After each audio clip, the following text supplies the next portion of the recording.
Good morning and thank you for being here. Good to see a lot of familiar friends and faces here. The next decade of entrepreneurship and business leadership is always fascinating, but I think we are also in such a fast-changing world that sometimes we have to talk about the next 10 minutes of changes because technology is making a huge difference. I'm delighted that we will have this conversation with two very experienced business leaders. T V Narendran, Managing Director Tata Steel Ltd, and Ronnie Screwvala, co-founder and chairperson of upGrad, also a serial entrepreneur, film producer, and there's a long list of exciting things that Ronnie has done. I think what we'd like to discuss is that today there are several interesting shifts which are happening at a pace that we have not seen in previous decades. So I'd like to discuss with both Ronnie and Narendran how are the things today and what do they portend for future, both for legacy companies, large conglomerates like yours, Narendran, and for new technology-based startups. If I can begin with you, Ronnie, you've always been an entrepreneur, I think, just out of school or college. Entrepreneurship 30 years ago and entrepreneurship today, what are the key shifts you see? Well, a couple of fundamental ones. I think the biggest challenge at that time was mindset change. I think when I decided at that stage to become an entrepreneur, the general concept at that time was if you didn't land yourself a good job, you turned to entrepreneurship. I think that mindset has changed. I think the fact that in the last 5 to 7 years, the government has actually evangelized this space, whether it's with Startup India or whatever else, I think has brought the conversation to the dining room table in families. And the reason I say that and harp on that is I think the biggest challenge when you want to be an entrepreneur outside of the risk and the fear of failure is actually to have the family support. Because without that ecosystem, your ability to succeed is a little restricted. And I think that is still work in progress, if I can put that as a judgment. The whole mindset and the family backing that goes into turning from saying, I want to do a professional job to necessarily being an entrepreneur. I think the third part is also that in the workforce, and I think you will sort of endorse that, more and more companies are looking for entrepreneurs. So the very aspect of entrepreneurship being linked to even in large organizations where people are looking at professionals being owners and leaders need to be owners, as I think made the shift. So I think between all of these, there's a fair amount of that. I think the only curse and the benefit is this element of fundraising, right? And I call it a curse because I think excess capital corrupts, even reasonably access capital corrupts. And that actually takes the foundation of what people want to do. I think the beauty about India and the opportunities here is a sense of the right mix of frugality along with taking the right opportunity. And if we mix that up a little bit, which I think sometimes the aspiration for funding becomes the end result versus building a business or being an entrepreneur. But without that ecosystem, you wouldn't have too many entrepreneurs. So it's a mixed bag, but I think that one would be as much an opportunity and a curse. But entrepreneurship, so you've spoken about how you have seen the image and the interest around entrepreneurship for an individual. But entrepreneurship ecosystem in terms of ease of doing business, in terms of being able to create new business models, experiment with new ideas, do you see an excitement there which perhaps has evolved over the last couple of decades? Yes, I think that's a positive. I mean, I don't want to sit here and give the statistics of whether we move from 145 ranking to 63 ranking in ease of doing business. What I do tell a lot of fellow entrepreneurs is watch out. There's actually a moat in sometimes being not too easy to do business. Because if it's too easy to do business, you get to be a very, very competitive field. You know, America's a land of opportunity. The markets are there, but it's highly competitive. And I think 9 out of 10 entrepreneurs from India would fail in an environment which didn't have a certain sense of moat. So I think the grass is not greener on the other side. I think it's good that we've progressed in that.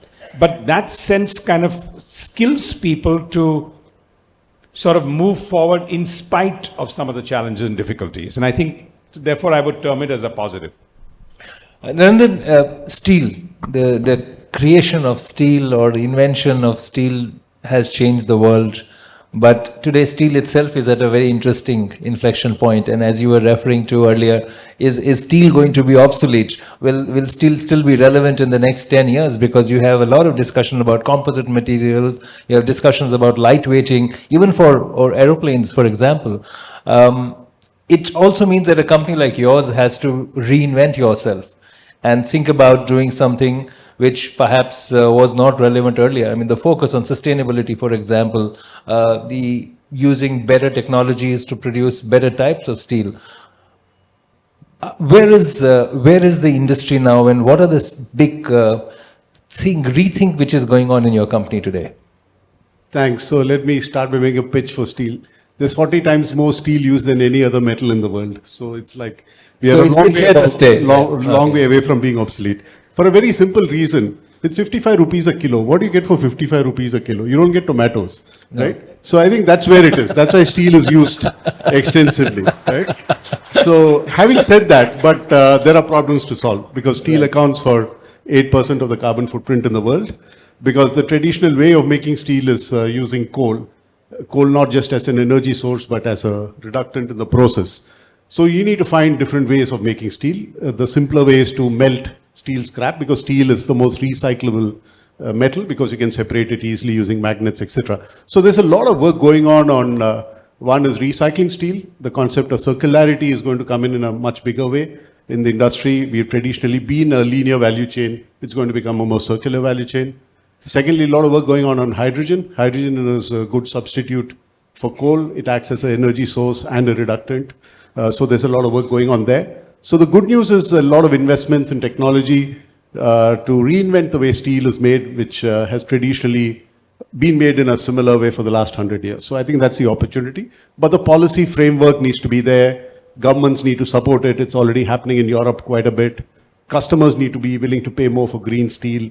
So there's a lot of excitement there. The second thing is we are a process industry. We generate a lot of data.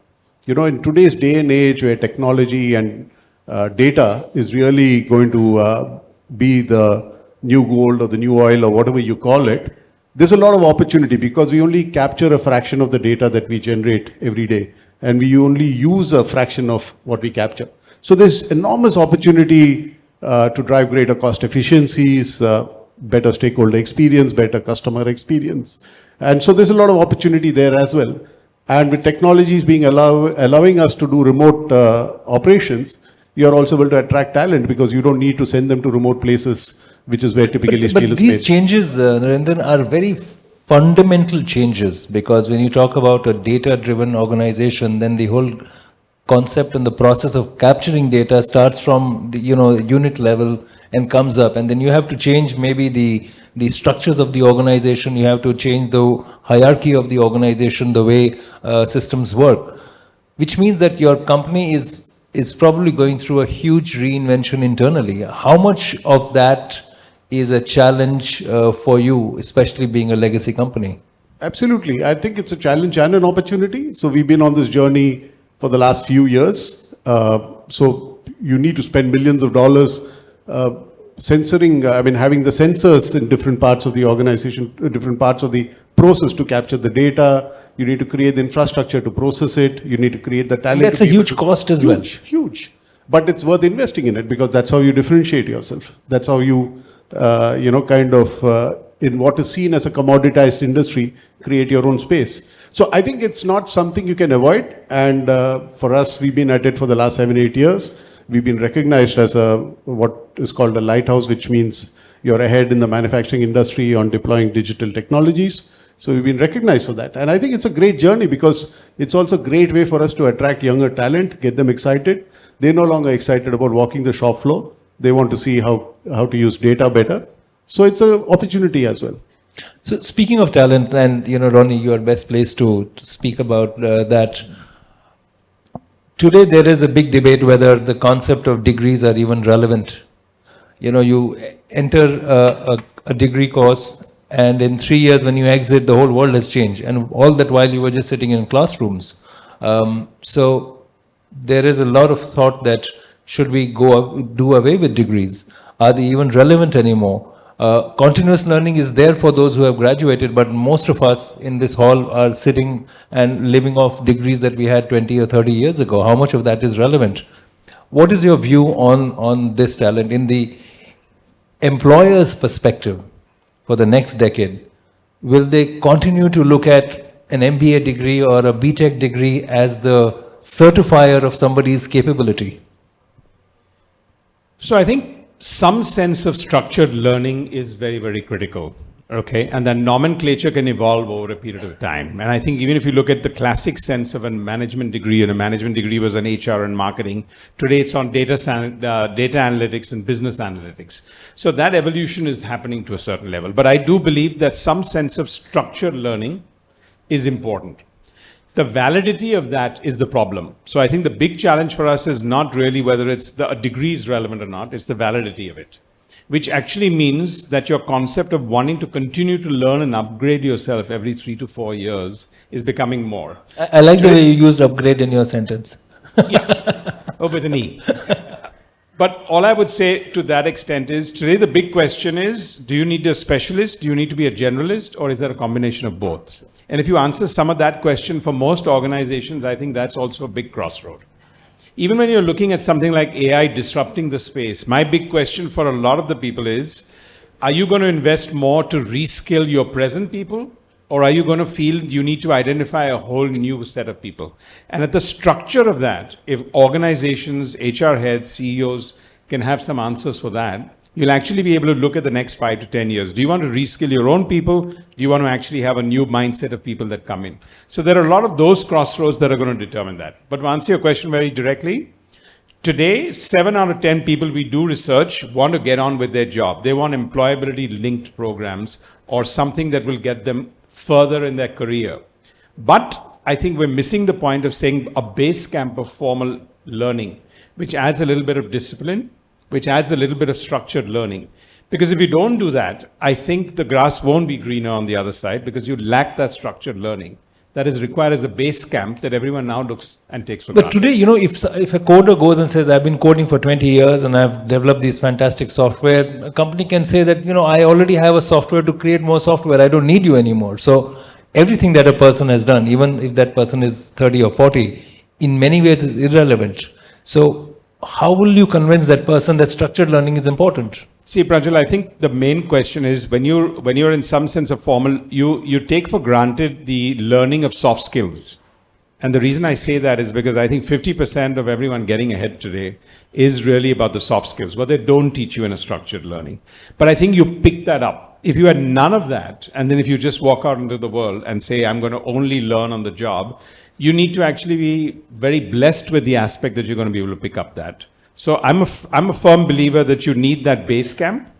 But today, 7 out of 10, if you don't link that with employability, then the validity of that is going to be less and less. Employability, Narendran, has the concept and the definition changed? I also ask because today the difference between a white collar worker and a blue collar worker is disappearing. I'm sure you have a lot of data scientists and computer engineers on the shop floor, as you were mentioning earlier.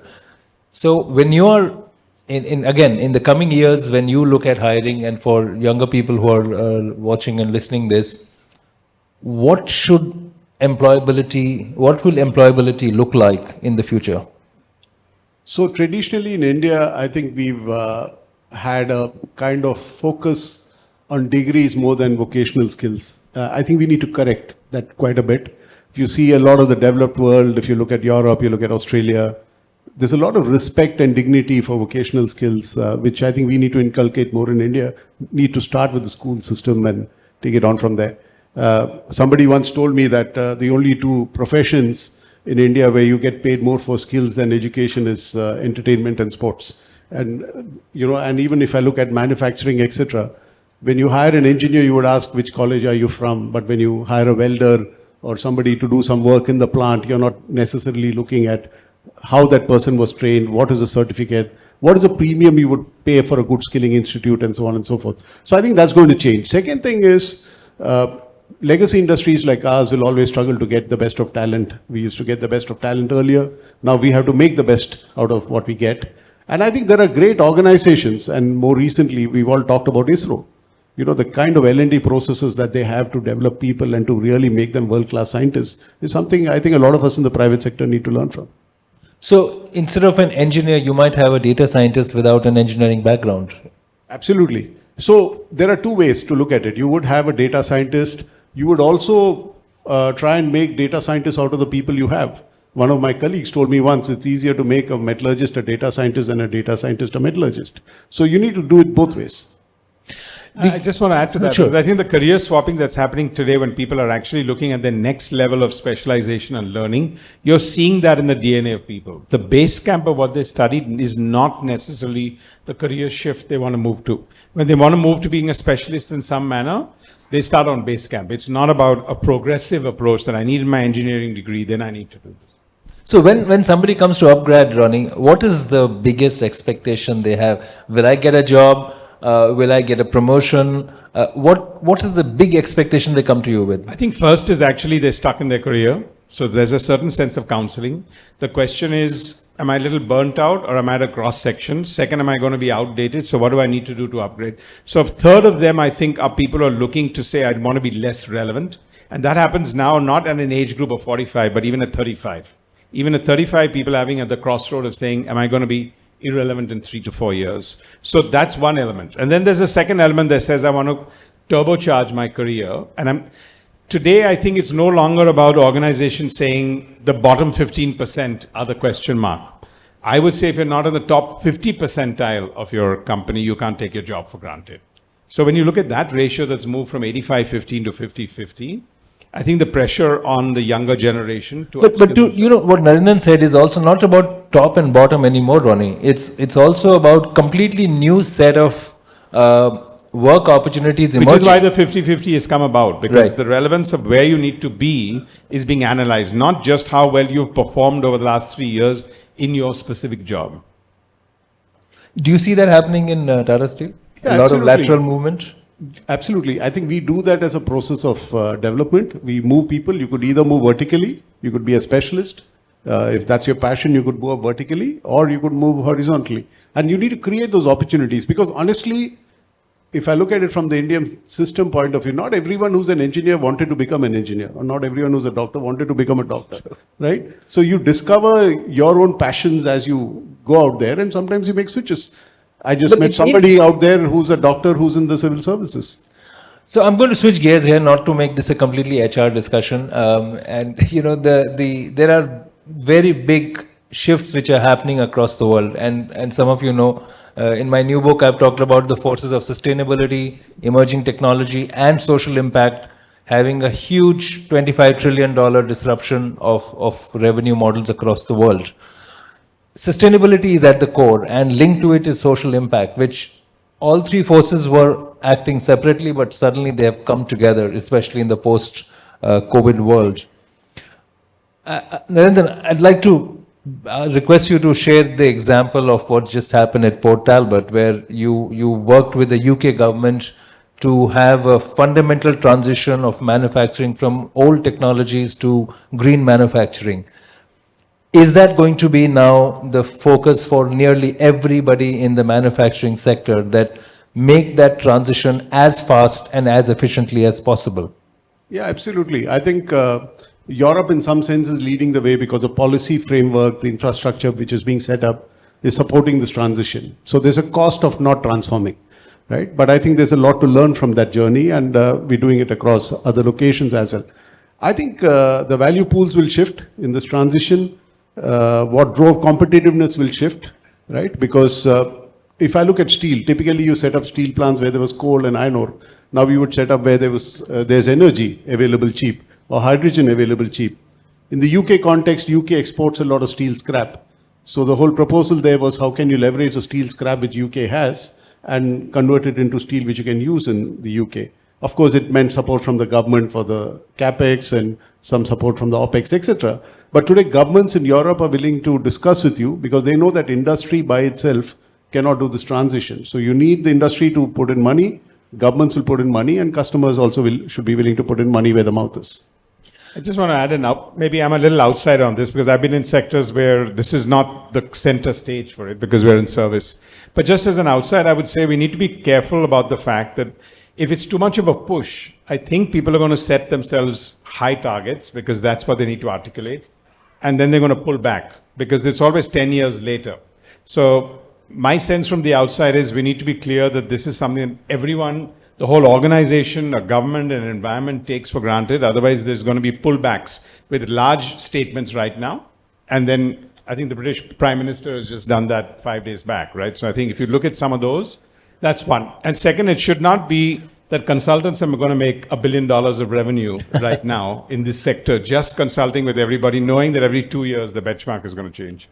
So that's a rising sun opportunity, right? So if nothing else, you can become a consultant. So that's going to be good. But you know, the fascinating thing about if you talk about trends of the next decade is competition, and you referred to it earlier, Narendran, but Ronnie is a great example of it.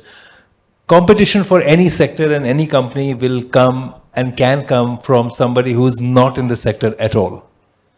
You entered the education sector, Ronnie, and I'm sure you upset a lot of people and several other companies. Do you see that as a very significant shift that, you know, the medical wearables we have, they came from tech sector.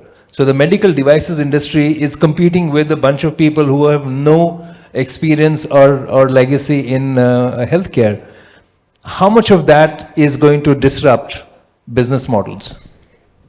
So I would look at competition in two ways because I think I've come from non-legacy businesses, and whether it's been in media or now in education, they're all... Let me put it this way, Ronnie. When you left the business, it became legacy. No, not necessarily. Not necessarily. No, I'll tell you why. Because of the simple reason that there are no precedents there. Right. And actually you're market making. So I think my entire career and life has been one where one has looked at how to market make. And therefore you do need a certain sense of competition because I've seen you cannot open a market or a sector with one or two players. It doesn't happen. The credibility actually goes down. The trust is not there. The awareness is not there. And you need to walk the extra mile all the time. So competitiveness in a certain sense is very good. The second part is today I think everyone overestimates again your total addressable market and who's your competition. I think people are missing that the real competition is going to come from the smaller players, as you've mentioned, put it there. So I may have a large educational thing, but somebody will just focus on data science and build 100 crore business while we're trying to make this into 1,000 crore business. So I think for greenfield things, which is what the new economies are today, we should not be unwelcome about competition because the big challenge is to open the market for which you need multiple players, multiple noises, multiple credibility. In a competitive field, India is a price sensitive market in the first place, right? I mean, there's no running away from that. If you can get your moat, I don't think competition is going to be able to do that. If you know your business segregation, you can actually make it a very different element. No, but if I stay with this example, and Narendran, please come in. Medical devices, wearables, right? In a earlier world, we would all go to a clinic and the clinic would have these certain devices, check your body parameters. Most of that is now on your watch. You put your thumb on a screen of a phone and you get your blood pressure, etc. So the companies that were manufacturing that have to reinvent themselves. I don't know if you heard, but a very interesting example is Schlumberger. It's no longer Schlumberger, it's SLB.com. It's not a oil rigs and drilling company anymore because they feel that that's a sunset area. So Narendran, do you feel that same? Because I asked you this in the beginning. 55 rupees a kilo of steel is still very worth it. But what if somebody comes up with a composite material which is 30 rupees a kilo? What do you do then? So I think the value pools will keep shifting and you need to really look at where's the value pool and where the opportunity is, right? So talking of composites, so Tata Steel is also hedging its bet on other materials, right? So we into fiber reinforced polymers, we into composites, ceramics, so on and so forth. So there the whole hypothesis about leveraging the relationships that you have in customer segments to be agnostic to materials, to say that, okay, I sell steel to somebody, but I know what are the materials that they need and where is it that we can bring value. So we're looking at, can we shift from capital intensive to more knowledge intensive materials? That's an opportunity. Secondly, you have relationships with customers, and you can see that how else can you unlock value? How can you provide solutions? Schlumberger, you mentioned, was created when the oil companies said that that is not where the value is, let somebody else do it. And eventually the value shifted to the Schlumbergers of the world. And then now, of course, they moved on. So I think value keeps shifting. And which is a big deal for, I mean, it's more than a 100-year-old company. For them to completely leave their legacy and become a energy technology company is a huge shift. But see, I think there'll be the Nokias and there will be the Blackberries that didn't reinvent themselves, and maybe a Xerox here and there. But to your question on the testing part, and therefore people to reinvent, I think you have to look at it with a cup half empty and see what the opportunity is there. Because now more and more people are testing and aware of everything they want to do, which means the entire market has opened up, because the more you test, the more you're hyper, you want to get more tests. And actually those medical facilities and those medical companies have grown in market share because everyone has now become more aware. If 100 million people were aware, 1 billion people now are aware. So 900 million people are monitoring themselves without going once in 10 years to a doctor. So I think we have to look at the cup half full and half empty, and there's opportunity there. But which is where the new business models are in focus. Absolutely. You cannot lean on what you've been doing in the past decades. And that data and that studying, I know everyone says there's always the story that I didn't get a cab, so I formed Uber. There's always those stories where you're solving a need, but there's the other stories on statistics and data that gives you incredible opportunities that are just sitting there. 10 years later, where do you see Tata Steel? So I think there are two things, right? One is, like Ronnie said, there's growth. I mean, if I look at the Indian steel industry, we are the second largest in the world, but China is 8 times larger than us. That's the opportunity, particularly given that the focus is on infrastructure. So there is a need for us to grow in what we are good at or what we've been doing for 100 years, but we also need to plant seeds for the future. That's why we are into services and solutions. We are into new materials. You talk to medical devices, a lot of medical materials, hydroxyapatite and things like that are imported into India for the implants, etc. So we're into that. So you need to plant seeds for future businesses. We are into recycling because we believe we are a big mining company as well, but we believe the recycling industry will be bigger than the mining industry in 20, 30 years. So we are constantly planting seeds which will grow into trees over the next few decades. But which also means that business leaders and professionals have to be constantly looking at changing their own mindset. And typically, a lot of people from 50 to 75 age group feel that, especially CEOs, not you, but especially CEOs would say that they live by the tyranny of the quarterly results. I have to focus on my quarterly results, and if these 3 or 4 quarters are taken care of, I'm pretty good. How many business leaders are thinking about the next 5 years? Forget about a decade. Well, I don't think you have a choice. You need to balance the short term and the long term. If you don't manage the short term, you anyway don't have a long term. But you need to manage the long term as well. You need to, particularly for organizations like ours, which are multi-generational, you really need to think of what are you leaving behind for the next generation. Do you think there is an upgrade required for CEOs and CXOs, Ronnie? Yeah, I think overall leadership is, 5 years back, if I was interviewing candidates, I would look for people who can solve problems. I think today I'm looking for people who can spot problems before they can solve them. Because actually the people who can spot problems and avoid them are more priceless than the people who can solve problems. So I think the world is getting tighter, and from that perspective, that's a great line, yes. To me, if you just look at that as the DNA of how mindsets are changing, if you just take that track, you can take it to almost anything and everything where leadership has to come. You're right.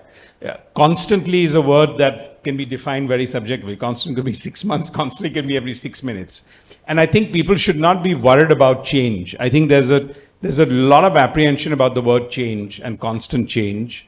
I think it's actually, if you look at it from positively, and I think it can't be only at the leadership level, the key part is, I don't think it rests with 1 or 2 people today. I think it rests with at least 100, 200 people in an organization. That's when actually leadership is defined, not with 1 and 2 people. Do you agree, Narendran? Absolutely. And I think there's a lot to learn from the younger demographic in our organizations. And I think leaders need to create opportunities to engage with them. Because, for instance, when we were early in the digital transformation, we did a lot of reverse mentoring.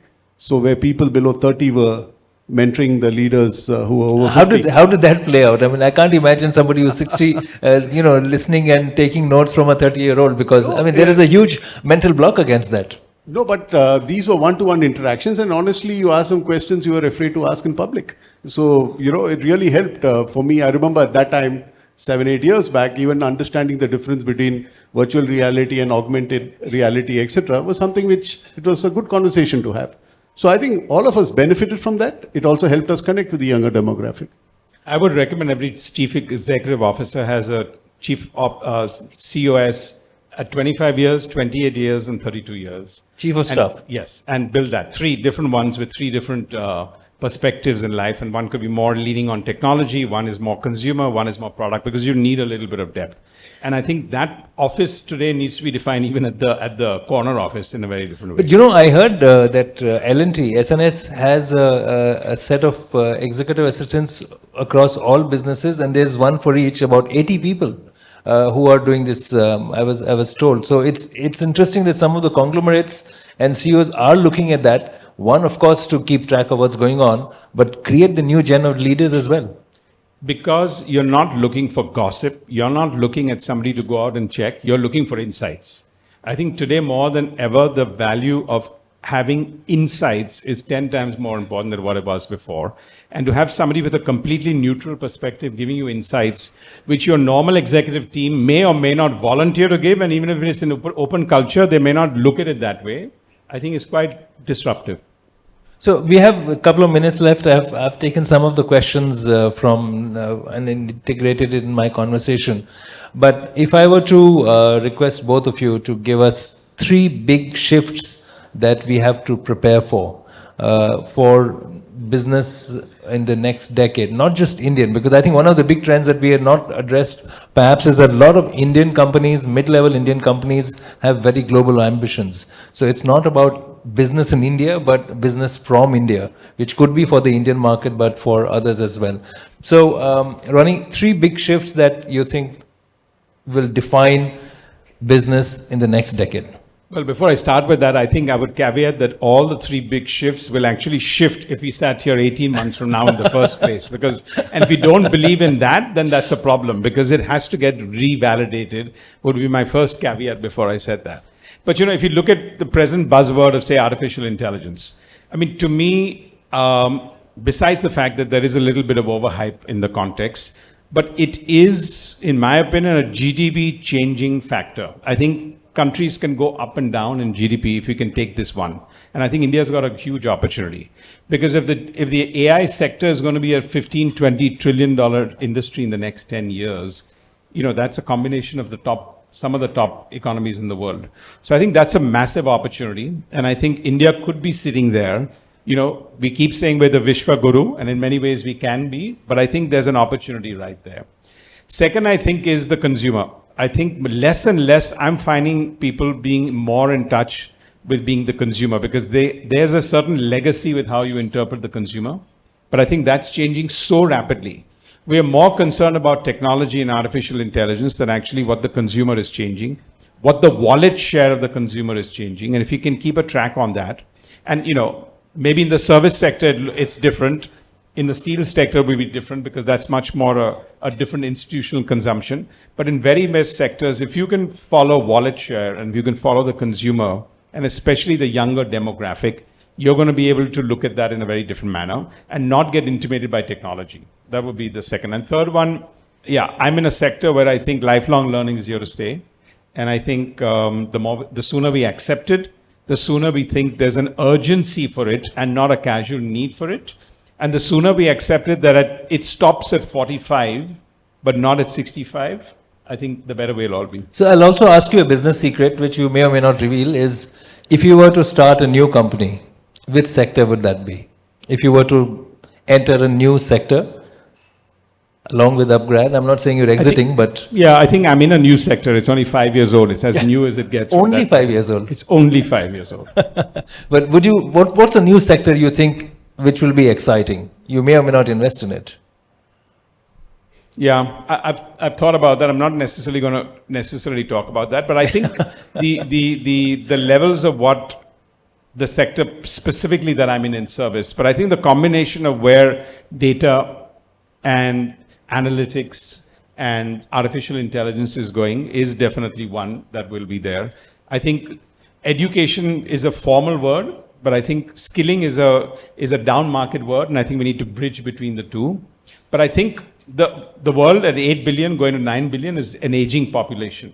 So I think care, the sector of care to me is something I personally would like to do if I had a third innings. I don't think I have the luxury of a third innings.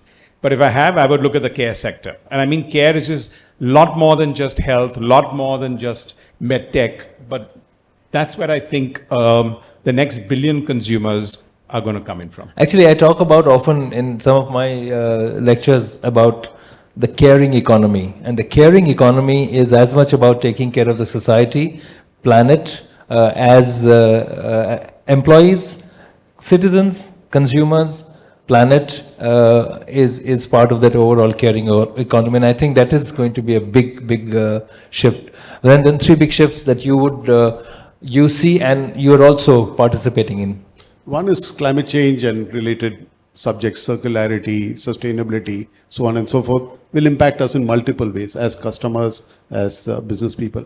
Second area is, of course, digital and technology. I'm not limiting it to just the IT side. I think knowledge-intensive work is really going to be at a premium. And as an economy also, we need to do more in that. And the third area is geopolitics. And I think we've seen in the last 2-3 years itself, as the world is shifting from, to use your word, legacy powers to new powers, there are going to be a lot of geopolitical events which will impact all of us. We saw when COVID happened, we all thought it's a problem in China. When Russia-Ukraine happened, we thought it was a problem in Europe. But it impacts all of us directly and indirectly. These are 3 areas which I think you will see things shifting. That's actually fantastic, because I think we neglected geopolitics and the big shifts which are happening globally. And what Narendran referred to is, we should call, it's no longer about developed economies and developing economies, it's about legacy economies and growth economies. And we are in the growth economy, and we are in the region of growth economies. And therefore, I think the agility and the entrepreneurship that you see on display, not just here between Ronnie and Narendran, is also in the hall. And I think we have a lot of optimism and hope that India will be on top of that. Thank you very much, and please join me in thanking Ronnie and Narendran.